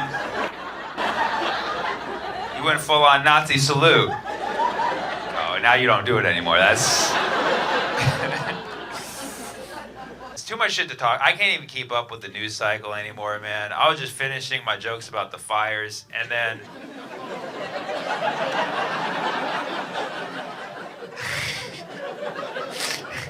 You gotta say something as a comedian, you know. You should pretend like, oh, I see fire, I'm gonna not say shit. You know what I mean? It's like, no, it's like the firefighters put out the fires, I make the jokes. You know what I mean? We each serve our role, you know. I'm finishing my firefighter jokes, you know. I'm just like working on my jokes about the H-1B visa shit, and then motherfuckers out here giving Nazi salutes, and I'm just like, what the f, dude? Like slow down, dude. Like slow this shit down. I didn't even watch the inauguration, and people are like, dude, you don't have material on Melania's hat yet? I'm like, no, like, let me fucking see the hat first. Jeez, it's like, God. Yeah, dude, I didn't watch the inauguration, but I saw the clip of the Nazi salute, but it's crazy. It's great because if you saw the footage, like he went into it, man. Like he didn't. At first, I thought maybe he's just excited, you know, Elon, how he gets at the rallies, he jumps up really high, you know. Remember those jumping, you know. So maybe that's what happened, you know, but he, you know, you look at the slow-mo, he goes, you know, and then it's like, oh shit, and then I'm not gonna go all the way because somebody could take a picture, so. But yeah, dude, it's crazy. And the ADL, you know, the ADL, Anti-Defamation League, they should just be called the Defamation League because all they do is talk shit about people. They're on the DL. But they're usually the ones who call out anti-Semitism, but I guess they didn't go after Elon because he's not a college protester. And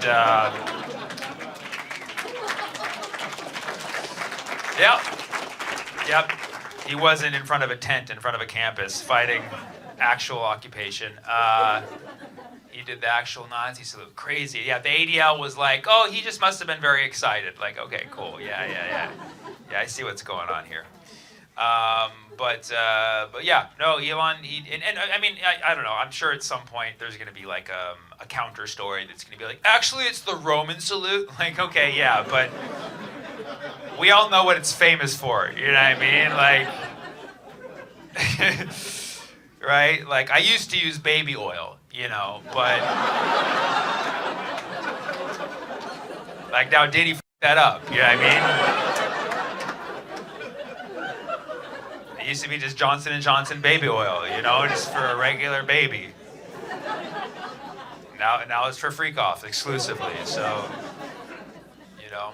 But yeah, no, it was a Nazi salute, man. And, I mean, I don't know. Elon really is kind of like the new Hitler, you know. Not just because he's a tall white guy, but because he's a billionaire. Hitler was a billionaire, little known fact. Was into cars. Hitler was into cars. Moved from one racist country to another racist country. And both older dudes that can't grow facial hair on their cheeks. So, yeah. Yeah, I've seen Elon's face. You can only grow right there. But, all right. Maybe that joke's not ready yet. I'll put it back in the stash.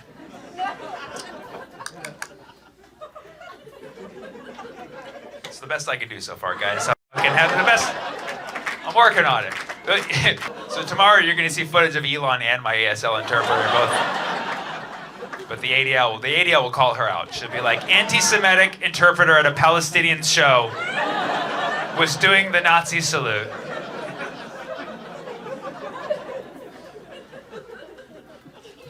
Maybe Elon was just pointing to Mars. Maybe that's what he was doing.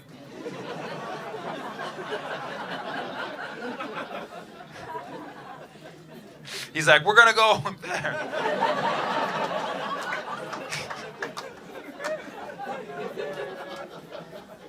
This is one of my favorite stages to perform. I have a lot of good memories on this stage. Yeah, thank you. I appreciate it. Have you seen me before? Happy birthday. Yeah. You're not gonna ask how I knew it was your birthday? I'm a psychic. Yeah. Happy birthday. Thanks for choosing to spend your birthday. It's your birthday today? Today. Happy birthday. Yeah. All right, that's where that conversation ends. Because you'd be like, how old are you? And be like, you don't ask a woman how old are you? Like, is it cool being a different age than the one you were yesterday?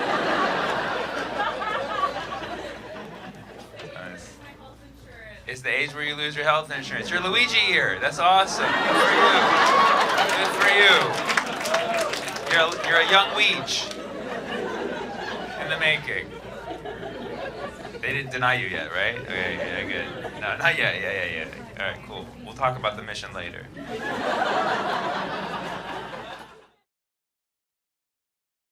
Joseph Biden, Karen Bass, Gavin Newsom, James Woods, Smokey the Bear. It's all y'all mother fault. I lived in LA for 15 years. And yeah, one person. All right, cool. Yeah, thank you. That's usually the vibe in Northern California. Not a lot of enthusiasm for LA. I know it sucks. There's always been this NorCal-SoCal rivalry, but it's really just NorCal hating on SoCal. It really is. You go to SoCal and you're like, hey, what do you think about NorCal? They're like, oh, I love it. It's a great place. It's really cool to visit. And then you go to NorCal, you're like, what about LA? You're like, those motherfuckers, dude. They think they're so cool, dude. I'm from NorCal. I'm hella better than them.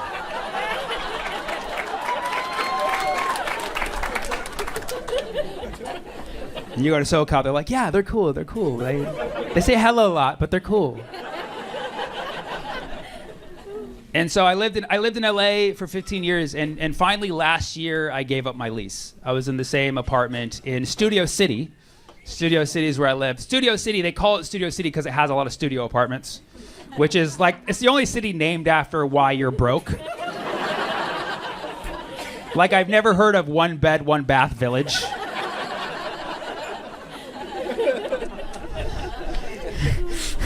I've never heard of the guest house district, but Studio City is where it's at. I lived there for 15 years, and the apartment, I just found out that the apartment that I used to live in is under evacuation right now because of one of many fires that are nearby it. And it's really sad. And so I was just reminiscing on how much I loved that place. And I remember, like, when I left, I literally shed a tear because I loved being there so much. It had this beautiful view of the mountains, and people in that neighborhood were so chill. Like, it was interesting too, because I lived on this corner where it was like, one neighborhood was like all Armenian, one neighborhood was all Jewish. It was basically like if Jerusalem had Mexicans, you know what I mean? It was like,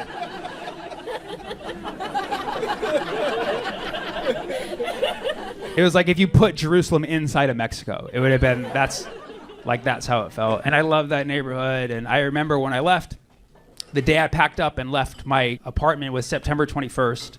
I remember because I turned on that song, do you remember the 21st night of September? And I reminisced, but I'm like, oh, not a great time to talk about Earth, Wind, and Fire. So I'm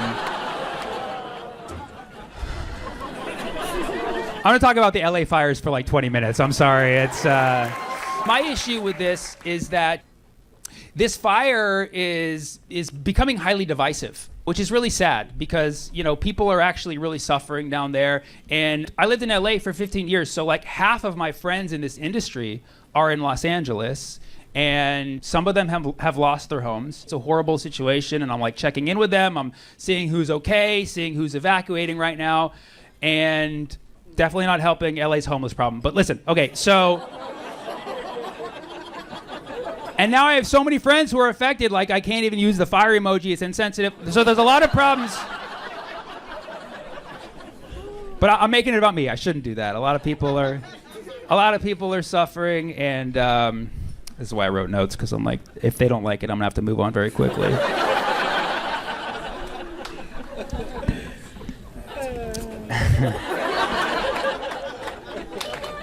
You're gonna okay. If this goes well, you're gonna see it on YouTube in a few days, and you're gonna be like, we were there. And if it doesn't go well, you're gonna be like, oh wow, we really missed out on that opportunity. No, seriously, if this doesn't go well, I'm gonna have to do it in Bakersfield in 2 days. So Oh yeah. Now the competition's on, huh? You're like, we will not let the Central Valley win.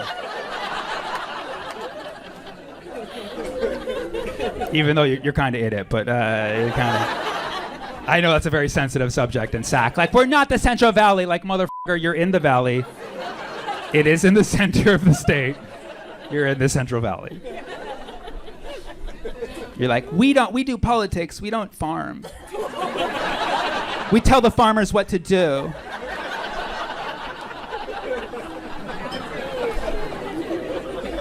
But I wanted to do this material, and specifically in Sacramento, because it has to do with this, man. It has to do with this, man. Because, you know, naturally when something bad happens, we look to something or someone to blame, right? It's human nature. We want to blame something. And I still identify as an LA person. I lived there for 15 years. So as an LA person, this is really tough because Mercury retrograde ended like 3 weeks ago. So we can't blame the stars, you know. ISIS has not claimed responsibility yet. It's really tough. And then there's people around the United States who are like blaming Californians. You know, they're like lumping us all in on this. You know, they're saying like, oh, it's karma. The fires are karma because they vote for Kamala every time or whatever they think, you know, like whatever they think it is about us. You know, because they have such good weather, it's karma. You know, I don't know. It's such a lame take, dude. Like, first of all, no state is exempt from natural disasters. There's literally no state. I looked it up. Like, most places in the world have some kind of imminent natural disaster coming to them. Ironically, the two safest places in the world are Saudi Arabia and Qatar. Which are, yeah, super safe.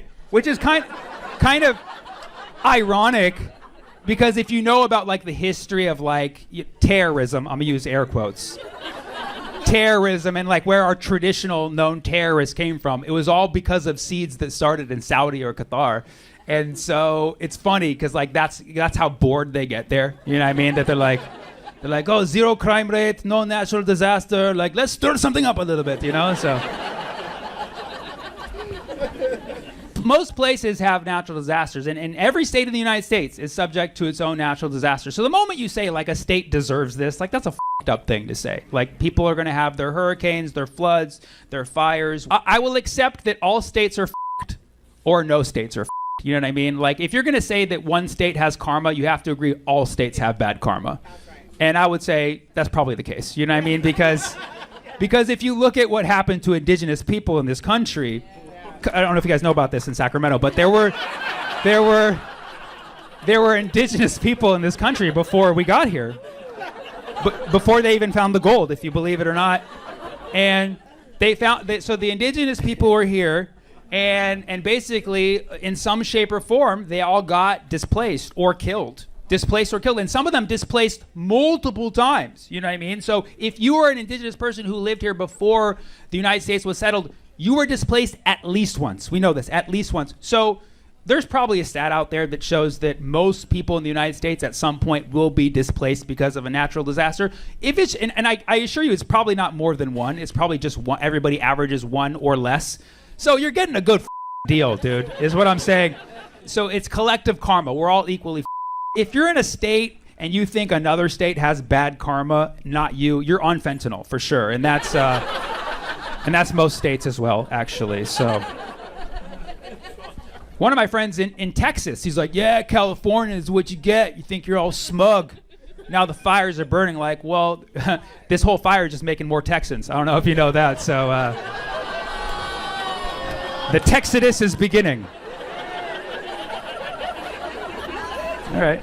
Take these one at a time, guys. Hopefully Bakersfield doesn't like them better.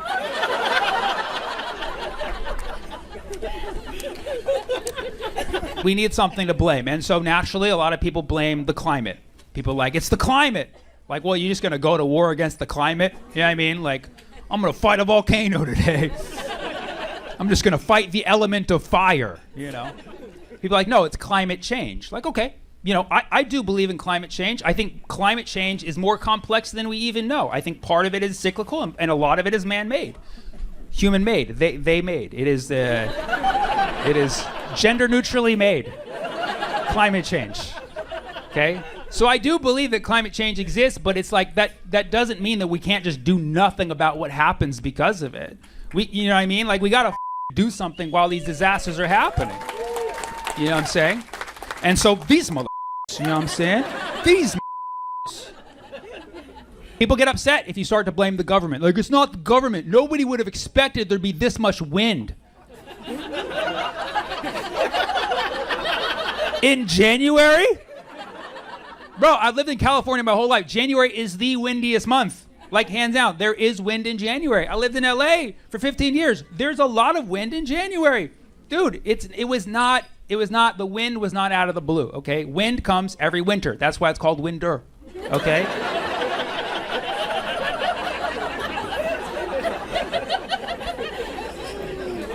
Somebody was like, yeah, but nobody would have expected no rain in January. I'm like, we're only 10 days in, dude, okay? Like, you know the last time that LA had no rain, the first 10 days of January? Last year, dude. This has been happening for a while. And then now there's stories of arson going around. This may be the case. There may be people out there having started some of these fires. And if that's the case, those people, obviously. But we still got to put the mother out. It doesn't matter if it was wind, PG&E, or a guy with a bottle and fire, with a Molotov cocktail. Put the fire out. And it could have, yeah, it was PG&E for sure. But it for sure was PG&E. But of all the things to blame and not to blame, we all know the firefighters are f***ing heroes. Okay, the firefighters are f***ing heroes. You're not clapping for some reason, you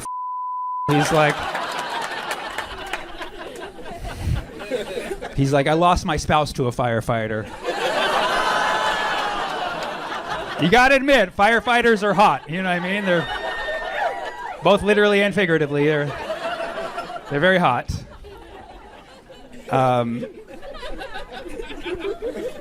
But yes, at some point we do realize there are people to blame, because when these fires happened, I decided to do this wild thing. I decided to Google who's supposed to put out fires. Yeah, and then it says firefighters, obviously. But then you scroll down a little bit more, and apparently on federal lands, the federal government has the responsibility of putting out fires. And federal lands are in every state. I think they're in every state. I don't know, maybe like they're like, we don't want anything here in Missouri, actually, but I'm pretty sure they're in every state. I didn't look that up, I'm sorry. On state lands, it's up to the state. So if it's California state lands, it is up to the state. And if it's what's that? Cal Fire. All right. Are we cheering for it, or are we? Yeah. Because we put it out, right? We put that out. Yeah. Good. Yeah, that's cool. At least we know you can cheer on fires that are done, right? Yeah. Like Campfire 2020. Yeah, dude. We put that out. Yes, on state lands, it is the responsibility of the state. And on private lands, we pay property taxes that fund local fire departments. Okay?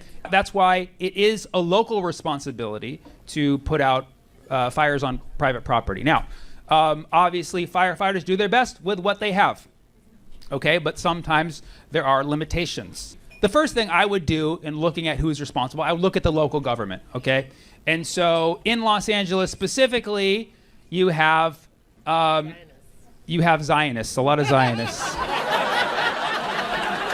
It all comes back. I got you, boo, I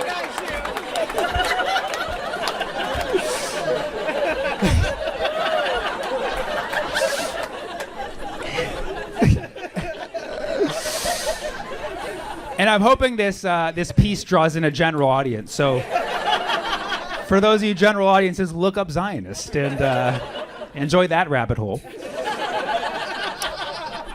So first, I would look at the local government, and there was a lot of problems with putting out this fire. The firefighters were doing their absolute best, but there was limited water reserves in certain areas. There was limited staffing on the firefighters, and so naturally you ask why? Why was this? And then you look at the LA city, which actually does control these parts where these fires are. Not all of them. Certain districts are controlled by certain districts. Okay. I might have to edit this in post and be like, jurisdictions. But the general LA city does in fact control a lot of where these fires are, and there were cuts to the fire budget in the last year. Now I'm going to be very specific and careful when I talk about this, because people have been getting very upset with this narrative that the fire budget was cut in the last year. But it was in fact cut. Okay, it was in fact cut, and it was cut specifically by the mayor's administration, the mayor Karen Bass, who personally I think should resign as mayor. And I would even go so far to say she should resign as a Karen, because say what you will about Karens, at least they get done. Okay. And so Karen Bass, in her administration's planning for the budget, did in fact cut the fire budget for this fiscal year. Now, a lot of people are upset about this particular statement because they were planning to increase the fire budget as time went on. However, that leaves this year very vulnerable. Like, that is clearly a problem that leadership foresight could have prevented. Like, yes, I'm glad that you're forward thinking and caring about the future, but you have to take care of now too. Can you imagine if you were on a plane, on a flight, and the pilot comes in like, Just want to let you guys know, I am still in training, okay? But, so I actually don't know how to land this thing. But here's the good news. In 2 years from now, I'll be done with my certification, and I'll be better than any pilot you've had previously, okay? So in 2 years from now, this flight will be better than your last flight, for sure. Sorry, your previous flight, because this is your last flight, in fact. So, seatbelts. you got to take care of now, you know? And so there's a lot of people defending the local and state governments. And it's interesting. It's almost like, it feels like propaganda. It feels like propaganda is being spread so that we don't actually look at who's culpable for these fires, which is ironic. I wish propaganda was made of water, because it's the one thing that actually spreads faster than wildfire.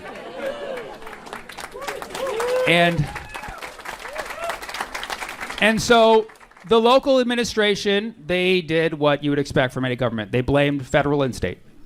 They said, we didn't get proper funding from federal, we didn't get proper funding from state. So now let's look at state, okay? Let's look at state. Gavin Newsom, okay? Gavin, our boy Gavin Newsom, okay? Listen. Say what you want about Gavin Newsom, okay? During COVID, he threw the best parties. And I was there, masks off, having a good time, okay? But Gavin, man of the people. Man of the people who's named Gavin, not a very, Gavin is a very rich name, you know what I mean? Nobody's ever like, my boy Gavin and I, no, it's more like me and Gavin are going wine tasting. Gavin. So Gavin flies down to LA and does like a photo shoot in front of burning houses. Totally unnecessary. I get it. Show solidarity with the people, but like it was so staged. He just like, find a burning house and I'll get in front and I'll put on my hat. And Gavin Newsom has like a very raspy voice, which doesn't really help like this situation. Because we're like, we need more water and so do you. You know what I mean? We're going to put out these fires. We're going to put out these fires. We're here. We're going to put out the fires. That's what we're going to do. It was funny because I think this was on CNN. I think it was Anderson Cooper was there. Correct me if I'm wrong. It was Anderson Cooper. Anderson Cooper was like, hey, Gavin, why is there no water in this fire hydrant? He's like, well, that's a local thing, obviously. Just like threw it off to the locals, you know? And then he also had mentioned that we didn't have enough federal funding. So So then now we look to the federal level. If we, okay, turn away. Sorry for bothering you. We look at the federal level, and ultimately the federal government is in charge of everything. The federal government oversees everything. Ultimately, they are the highest level of responsibility, and obviously we want a leader who we can look to solve our biggest and most urgent problems. And fortunately, we have Joseph Biden in the White House. He's still there. That's crazy that he's still there. Like, it's,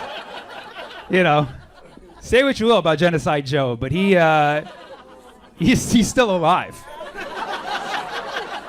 That guy's still alive. But obviously, put your politics aside for a moment and pray for the best and hope that your president does the right thing. You know what I mean? So he does a press conference with Gavin Newsom. They get together, they do a press conference, and everybody's like, please, Biden, you're going to help the fires. Please. Thank you. We're waiting for you. Please. And then he gets on stage. He's like, I just became the first president great-grandfather. Like, what the are you talking about? We do not give that you are a great-grandfather right now. We need you to put out fires, not talk about how your grandchildren are out there making babies, okay? Don't remind us how old you are in the time that we need you the most. He literally did. He literally came out. He's like, I'm the first president who's a great-grandfather. Like, cool. Not a time for milestones, okay?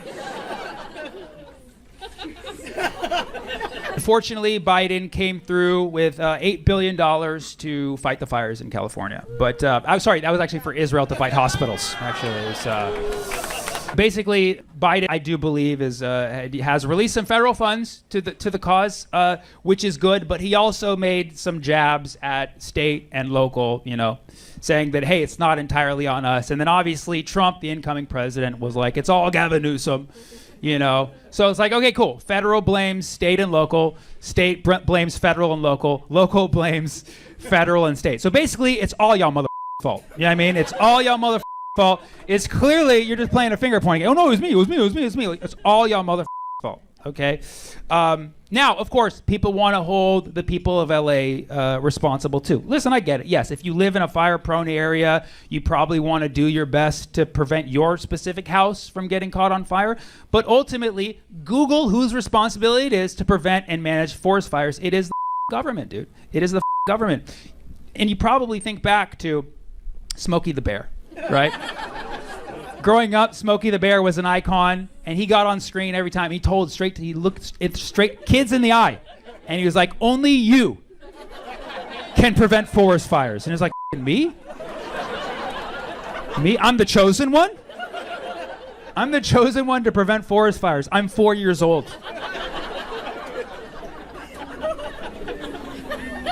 I've never even been to a forest by myself, and I can prevent forest fires. And now looking back, you realize that was propaganda. That was propaganda. That was them saying, hey, do our job for us. And yes, every person should be aware of how to not start a fire. Obviously, that's a good thing to do. But like, Smokey the Bear was designed to be like, hey, it's on you if there's a fire. And we never questioned how weird that was anyways. Smokey the Bear was a bear who just wore pants and a hat. No shirt, just full-on grizzly chest. Full-on grizzly chest, and then just pants and no shirt. He was like an inverse Winnie the Pooh. You know what I mean? He was like an inverse. Remember Winnie the Pooh had the f***ing shirt and no pants? But then his cousin Smokey is somehow a little more presentable and responsible. And so then naturally, everybody wants to blame the insurance agencies. And listen, insurance agencies are not trustworthy. They're sharks, but they're businesses. They operate as businesses. You always have to keep in mind businesses are businesses, and insurance is a business. They're trying to make a profit. The principle of insurance is, hey, you're going to pay me every month, and if something happens to you, I'm going to give you the least amount of money possible. And you're like, well, that sounds like a great deal. Sign.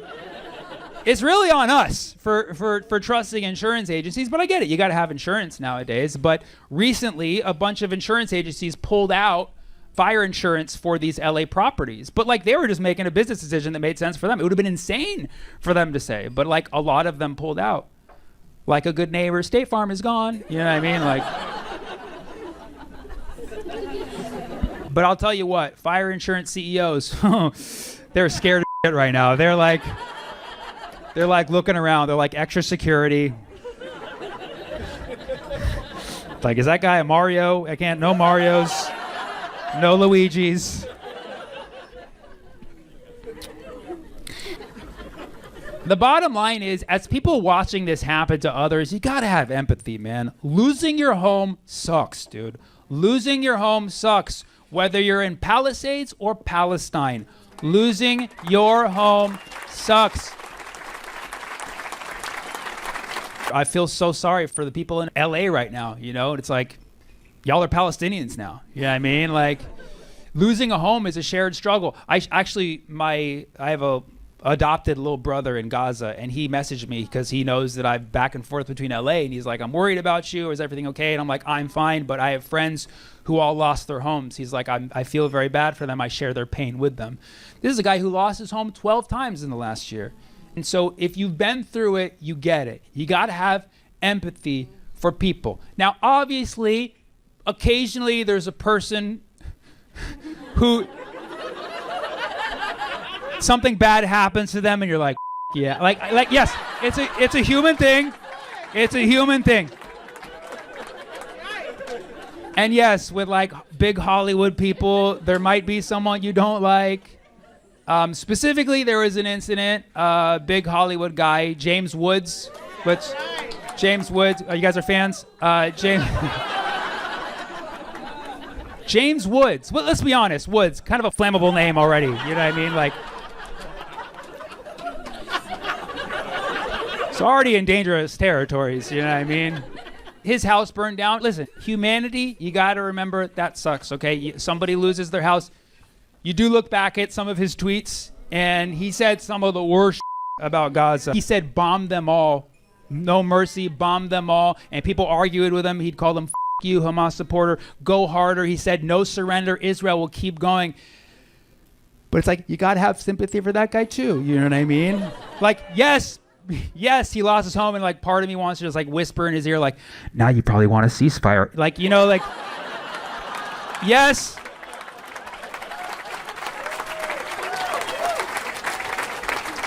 But you have to have empathy for people. We want this fire to stop. We want these fires to end, okay? From the 405 to the sea, Palisades will be free from fire. Now, obviously, people get upset when I make jokes on these current event topics. They're like, why do you make jokes during a tragedy? Why are you just gonna go make jokes during a tragedy? I'm like, what? Do you know me? Why do I make jokes during a tragedy? I only make jokes during a tragedy. That's the only time I make jokes, because life is tragic and we have to process it somehow, okay? It's about the choices you make in those jokes that matter, okay? And my thing is, I like to be solutions oriented, okay? My name is Sammy Obeid. It's my initials, solutions oriented, okay? I always like to think, how are we gonna stop this, okay? Because this fire should not be tearing us apart. It should be bringing us together. That's what fires do. Like campfire, we sit all around a campfire, roast marshmallows, roast each other a little bit, you know what I mean? Fires should be bringing us together. They should not be tearing us apart. But we gotta stop them, and we gotta make this about everyone. If you know, you wanna talk about climate change, fine, but how are we going to manage it until we fix it as a global issue? Like, the thing about America is that we have all the weather patterns in the world. They're just in the wrong places. Right? Like every winter, the East Coast fucking freezes, the Midwest freezes, right? The South gets flooded with water. Parts of the middle of the country get flooded with water, and then the West Coast, we're just in a drought, long-term drought, and we're just burning every summer and now winter, just burning. And so it's like we have all the different kinds of weather. We just need to share the love a little bit. You know, how can we mix and match and share the weather?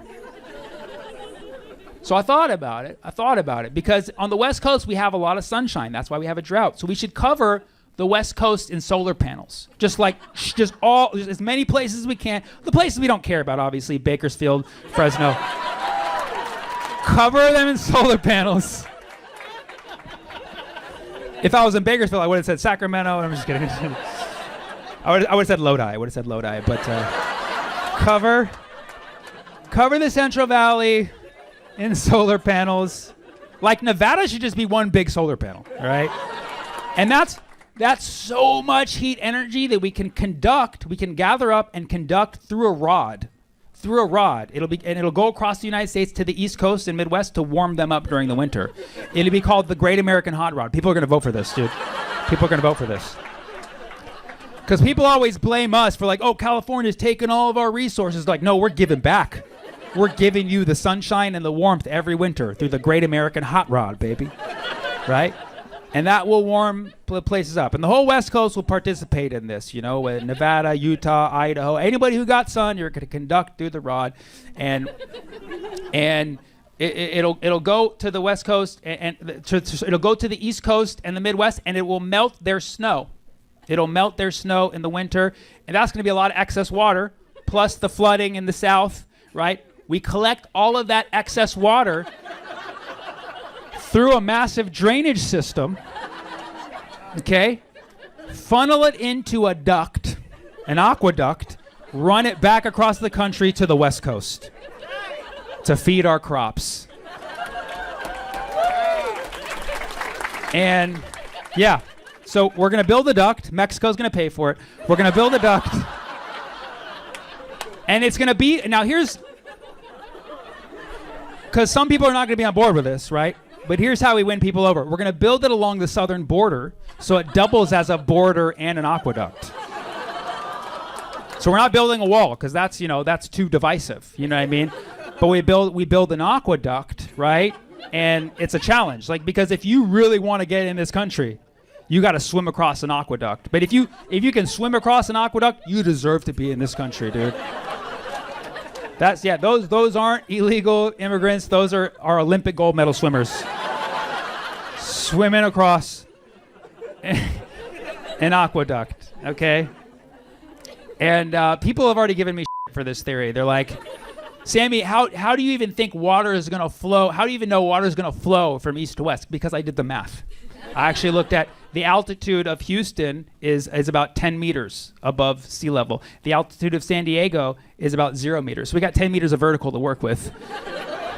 And you're like, that's not a lot, but using Pythagorean theorem, we can make it work. So yeah, that's what we're gonna do. I already got the slogan, duct or we're so yeah. All right, that's it for me, guys. Thank you so much. I love you all. I love you guys so much. I'll be back. Oh.